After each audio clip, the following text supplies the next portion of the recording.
Programang ito ay rated SPG, striktong patnubay at gabay ng magulang ang kailangan.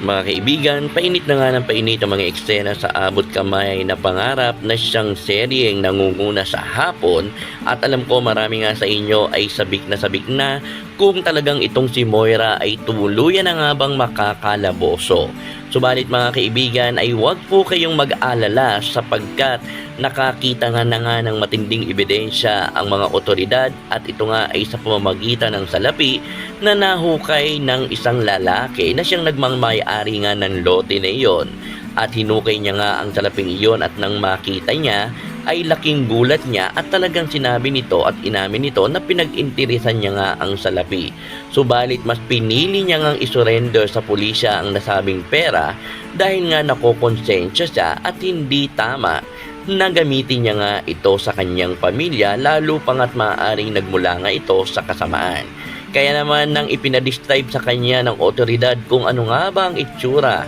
ng tao na naglibing nga ng nasabing pera na iyon, ay nasabi nga nito na isang babae, at dito nga ay ipinakita na lamang ng hepe kung sino nga ang babaeng tinutukoy nito, at nakumpirma nga na si Moira nga ang siyang naglibing nga ng nasabing pera. At dahil nga sa ebidensya na yon ay tila nagmamadali na nga ang pulisya at nakakuha nga ito ng warrants of the arrest na siyang naging dahilan upang hulihin na nga nila itong si Moira. Subalit itong si Carlos ay nakagawa nga ng matinding paraan upang maialis nga si Moira sa bansa upang tuluyan na nga itong makatakas, dahil kung sakaling mahuli nga itong si Moira ay posibleng madawit na nga ang kanyang anak na si Zoe. Kaya naman mga kaibigan, sa pagmamadali nga ni Carlos ay kailangan na ngang magmadali itong si Moira sapagkat anumang oras ay maaari na nga itong hulihin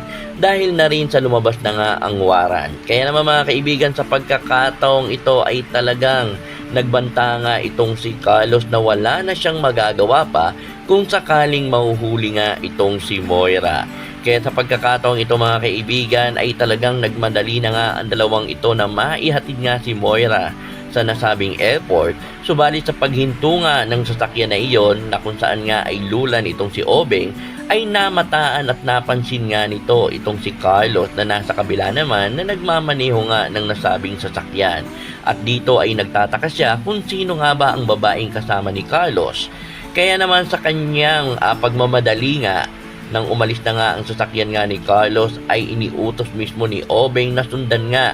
ang naturang sasakyan upang alamin niya kung sino nga ba ang kasama nga ni Carlos. Subalit mga kaibigan, sa pagkakataong ito magtagumpay nga kaya si Carlos na maitakas nga itong si Moira at mailabas nga ng bansa sa pamamagitan ng tulong nga ng kanyang kaibigan na tinutukoy nito kay Moira. At kaya naman mga kaibigan ay posibleng makapuslit nga si Moira sa bansa, at dahil nga ay makakarating pa nga ito ng Japan na siyang naging dahilan upang makita at maaring matagpuan siya ni Annalyn. Kaya naman posibleng maipadeport nga itong si Moira pabalik ng bansa sa oras na makipag-ugnayan na nga ang ating bansa sa Japan. Kaya naman mga kaibigan, ating abangan ang pinakamalaking karma ni Moira na ang kanyang pagbabalik ay kung saan nga ito nga ay tuluyan ng makukulong at hindi na muling makakatakas pa dahil nga sa kaso nitong kidnapping. Kaya naman mga kaibigan, ating abangan kung itong si Dr. Carlos ay talagang magagawa pa nitong malusutan itong si Obeng, lalo pangat patong-patong na ang paghihinala ng mga ito, kaya't posibleng matagpuan nga o makita nitong si Moira na kasama nga ni Carlos, at dito ay maaaring makumpirma ng mga ito na ito ang si Carlos ang siyang tumulong kay Moira upang makalayo at makatakas. Comment na po at huwag kalimutang mag-subscribe, i-click ang notification bell upang lagi kayong ma-update sa mga susunod pang video dito lamang sa Taylor Rich TV.